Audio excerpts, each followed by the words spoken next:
G'day guys, welcome back. So we've just come back from our 12-day, 4,000 plus kilometre trip back down to Victoria, and they had everything, rain, sunshine, mud, everything you can think of, and a couple of offs as well. So introduce Scott. G'day. So Scott accompanied me on this trip, and he also accompanied me on a trip to Cape York last year, wasn't it, Scott? That's right, mate. Last year? Yeah. How did you find that one? That was awesome.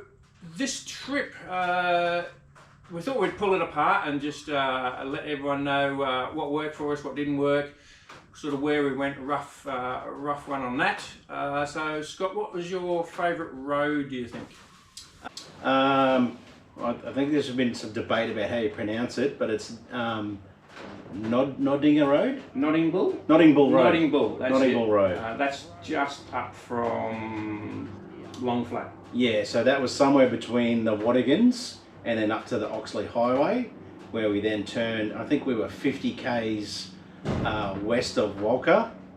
Is that right? Warhope? Yeah. 50 k's west of Warhope, and then back down the Tar to Long Flat. So there was some twisty stuff. Yeah. Into Long Flat, which was no good on. No good on the Moto-Tractionators. Awesome tyre. Yeah, that was, yeah. The back one was bald, and yeah, tight, twisty tar. Not the best tyre for that. No. All right. So, what surprised you the most about the trip, Scott? I think the variety of roads. Like some highlights for me were the Wattigans. Coming out of Wiseman's Ferry through St Albans, through that, I think it's Yengo State Forest, all that area. Yeah. Just how much it changes, but realistically, I think New South Wales has got some of the best ADV riding roads in Australia, certainly that I've ever seen.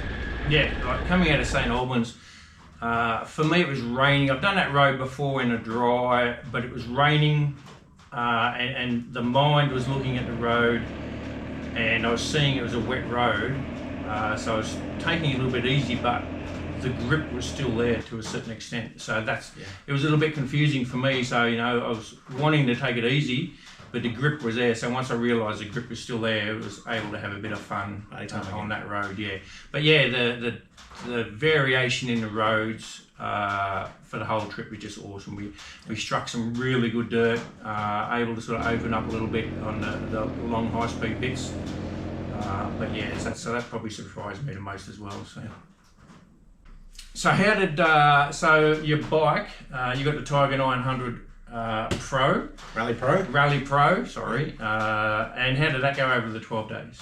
Excellent, really well. I think I prepped that a little bit better this time. Last time I ended up having to rebuild the front end once we got the cans. Probably my fault. Having too much fun, hitting big whoops and stuff. A little bit too hard on a probably overpacked bike. But this time it didn't miss a beat. Yeah, look, same as mine. Mine had no problems at all. I had one error come up on the bridle track. I think it was my fault though. I went over one of those big humps. Bike come off the ground and it didn't like that, and it just threw an error code. Went in limp mode, had to turn it off, turn it back on, and it was fine after that. But for the main part, not a problem from the Beamer as well. So that's good, and that's what you want. You want reliability on those type of trips. You don't want to be fixing stuff and stopping all the time because of breakdowns, that sort of thing. So no. One surprising thing I found out about the Rally Pro is I can actually control my GoPro with it. So it's a bit of consternation from Pete about that one, which annoys the crap out of me. But on the fly, I can turn my camera on and off, which is a lot easier than fiddling around. I don't have a remote, so I'm sort of pushing the button on the camera itself. Yeah. But they'll just do it on the dash of the bike. That's just fantastic. And if the Beamer had that, that'd be awesome. That would be so much better for me. Yeah. All right, so Scott, what do you think was the hardest part of the whole trip? I think it was hard, and it would have been the same whether it was day 1 or whatever day, but it actually happened to be day 11. So our second last day, we were both sort of mentally and physically fatigued, and we were trying to I was trying to hook up a place called Horseshoe Road that's just in the bottom of the Waterfall Way range. with long flat. Now, sorry, not long flat, out of Taylor's Arms. So out of Taylor's Arms, awesome little road, and we're trying to hook that up with Horseshoe, but later found out by some locals we actually took the wrong turn. You need to go through Barrowville, but that led us to a road that just got rougher. It started great, but just got more and more rough, and then more and more steep. Yes, and wasn't GSA friendly, that's for sure. Not GSA big bike friendly, I got to, it sort of plateaued up a couple of times, and that second plateau, I was about a quarter of the way up, and I looked ahead, I could see how rough it was, and all due respect, I thought, Pete's not getting up this hill. And you saw it at the start, and you saw in the video, I didn't make it, I'll make it halfway up, but that was it, the bike said, no, that's enough for me, I'm tired, I want to lay down. But as I came off, I remember thinking, going sideways, thinking, because I landed on the grass, thinking that was a very soft landing. That was the first thing that went through my head. I'm going, oh, this is going to hurt, but then I landed on the grass and went, oh, that was nice. Could have been worse. Could have been worse. Like my off. Yes. But I think, I'm not sure which hurt worse. Like I was quite happy, got up the top of the hill, that was fine. I had more momentum. I think maybe 21-inch front made it a little bit easier. Lighter bike made it easier. Yeah, definitely. But got to the top, went another couple of hundred metres and found a locked gate. So that was a bit of a kick. And then Pete's ringing me and I'm going, oh, that's not great. And the first thing I hear is, the big fella's down. Yes. So we had to recover the bike, lift it up, and then brake clutch walk it down the hill. Then we brake clutch walked your bike down the hill as well, and after that we were both absolutely shagged after that, I think. Yeah, I could have ridden mine down, but I wanted to make it feel better. Look, exactly. I know you rode up on with one hand standing up. That's true. I think you were having a beer at the time. Side saddle. Yeah, you do that. Yeah. So both our bikes were pretty loaded up. So what did you take that you didn't use, Scott? So I weighed all my stuff, including my bags, my panniers, my roll bag on the back seat, and my tank bag, and that was 26 kilos. And the only thing that I took that I didn't use at all was a fuel bladder. Okay, yeah. So for me, I didn't weigh mine because the scales wouldn't weigh that much.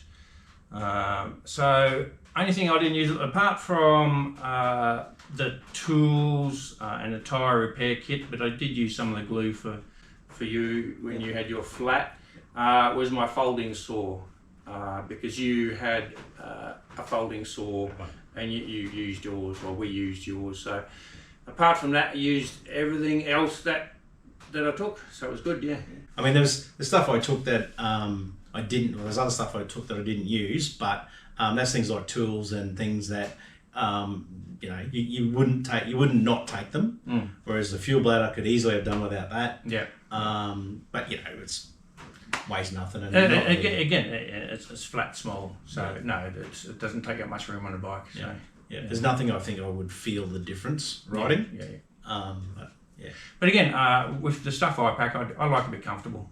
So I do take a bit more stuff, but yeah, for me, I just like to be comfortable. Yeah, I know a lot of people can get away with a lot less stuff, a lot lighter stuff.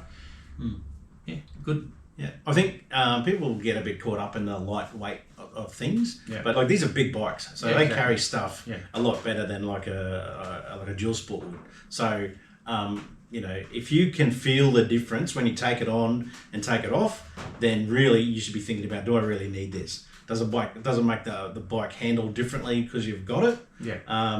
You see people all the stuff on the back end of the bike, like really high and behind the rear axle. Yeah. That's not the way to go. You want it. Everyone knows this. You want it low and as far forward as you can. Yeah, exactly. And we both sort of practice that. Yeah. The only difference really is you take a top box, I don't. But I could have taken mine on this trip quite easily. Yeah, look, I take top box because for me it's just easy to. I put one of my drones in there, and again, it's just easily lockable when we have coffee or bacon and eggs. So that's the only reason I take it, because it's been on the bike. So yeah. All right, so we just spoke about what we took and what we didn't use. So what would you change in your setup? Like if money was no object, I'd probably ditch the pannier rails and the big panniers, and I would go for something like the Lone Rider ADV bags to get everything a little bit closer. They're the ones that sort of The ones with the two holsters, I think they call them. Yeah. I like that system. The Moto do something similar. There's a couple of providers that do that stuff. So money no object, I'd probably go down that path. I'd probably get some more like very expensive but very tiny warmer sleeping bag. Yeah. But realistically, I don't think there's anything I would change. For me, talking about those holster type panniers, I don't think they're going to hold enough for me because, again, the amount of gear I take, if you want to really condense, they're great. I do like the look of them. I do like the way they work, but for me, I don't think they'd work with the amount of gear I've got. I'm always looking at what I'm taking, always looking at condensing and making it smaller, but I think I'm at that point now. I've been doing it a little while. I've done a few overnight trips and long trips, and what I take is what I take for me. So like you said earlier, everyone's different. Everyone takes what they want. If you're on a little CRF 300, you couldn't take what we take on our bikes. Again, the suspension on the bike wouldn't handle it. I think that some people always balk at this, but I think the clothes thing, like for me, last time I sort of was mixing my clothes I was wearing off the bike and on the bike, whereas this time I had 2 jerseys to wear under my bike jacket, and that's all I wore under the bike jacket. I didn't wear t-shirts under the bike jacket at all. So for that reason, I had a jersey plus a spare, a sort of cooler one and a slightly warmer one. And I had a pair of zip-off travel pants, which I thoroughly recommend because they do 2 jobs. They're long pants and they're shorts. So you can do whatever you need to do with those. And I've since bought a pair of them as well. Okay, excellent. So that super lightweight pair of shorts to go swimming in, like gym style shorts. And apart from that, I had a pair of runners. I had a pair of thongs. I had 5 pairs of jocks, 3 pairs of socks, and 2 t-shirts. And the only thing I would change in that was I'd change the t-shirts to that dry fit, easy dry sort of gym stuff. Yeah. And potentially a polo that looks a bit better in a pub at night time. But apart from that, and all my clothes were in a packing cube like this thick, tiny little, like took up maybe a quarter of one of the panniers. Yeah, so for me, so 5 jocks, 2 socks. I think I had 2 t-shirts, a pair of shorts, and thongs. So I've since have bought a pair of those long zip-off pants because I think they're a good idea as well for at night time if we go out to the pub or go out for dinner rather than wearing shorts like this and thongs. So yeah, that's about the only thing I've changed since the last lot. Or your dirty, dusty bike jeans. And I only had 1 pair of dirty, dusty bike jeans. That's what I wear though. Yeah. So again, works for me. Don't like the adventure style pants. They're too big. Too big. Too heavy. Okay. All right. So 12 days on the bike and 4,000 k's. A little bit less than the Cape trip. Cape trip was about 7.5 and 3 weeks. How did the body hold up? It was funny because I thought I was going okay until the last couple of days. It was weird. The first day I was getting a sore backside, which is weird because normally this mesh seat cover sort of prevents that, but I was getting a sore butt the first couple of days, but that went away. And then towards the end, exactly halfway through the trip, I had my off and I tore some rib cartilage up in behind my back here, under my armpit, and that bothered me for the rest of the trip. We've been back about 10 days now, and it's like today's the first day I actually can't feel it hurting as much. But apart from that, my lower back sort of gave out a little bit, sort of knots and things, but nothing, that a bit of recovery time wouldn't sort out. So for me, like my back and my hips are stuffed in there. I've had spinal surgery, hip surgery. So for me, when I started a long trip, probably the first 2 or 3 days, the body's telling me what the hell are you doing, and I just tell it this is what we're doing, and it goes about day 3, day 4, it goes, okay, this is what we're doing, and then it's okay. But yeah, the fatigue towards the end definitely, probably from about day 9, 10, 11, and the last day, yeah, definitely the mental fatigue, the physical fatigue was starting to creep in as well. All right, just to wrap it up, Scott, what would you do differently if we did the same route again? Probably that bit of planning around just making sure the routes we could actually get through where we wanted to get through. Yep. Still have some unfinished business on Horseshoe Road, which we'll hopefully address. We'll go August. back. Yep. And probably give picnic tables a wider berth. Yeah, I think I'd definitely do that. Well, it wasn't your fault. It attacked you. Ran out from me. Unprovoked attack as well. Yeah. Well, and again, you saw that at the start of this episode when I think it was sitting there mocking you while your bike was down. Well, you were contemplating life choices at that point. I was, and I've actually since heard from some friends on Facebook that that picnic tables, it's got form. It's been doing it for years. Okay. Been doing it for years. No, So no doubt. I was quite happy to rearrange some of its components. Just give it a that nudge. reason. So for me, I'd probably start front braking a lot earlier on the dirt. Yeah. Because you told me to. Because I started, we were talking one day and I was talking about rear braking in the dirt, that sort of stuff, and you said, what the hell are you doing that for? You said start front braking and explain why you need the front braking, so explain that. Yeah, so well basically if you look at your motorbike, you'll notice that you've got 2 big brakes on the front wheel and a little one on the rear wheel. Most have 2 on the front. Most of them have 2, yeah, most have got most of the braking on the front wheel. And the reason for that is that the front wheel does all your braking, and the rear wheel is just sort of stabilising with your brake. So unless you're doing like full-on locks into corners and jazz, we're not doing that on these things. No. So just sort of explain to Pete that doing that will give him more traction on the front wheel. We'll feel the front wheel will get more traction, more grip. And he'll be more comfortable going out of corners, and that's what he found. And it was, especially standing up. I started one finger front braking, and that was really good. So that made a big difference to the way I was able to ride. So thanks for that tip. Just makes your suspension work better. Yeah, exactly. All right, so 12 days, 4,000 kilometres plus, and we're still talking to each other. So that's a good thing. So we'll start planning our next trip to the Flinders again for next year, which will probably be another 2-ish weeks. I think so. 2-ish weeks should pull us up.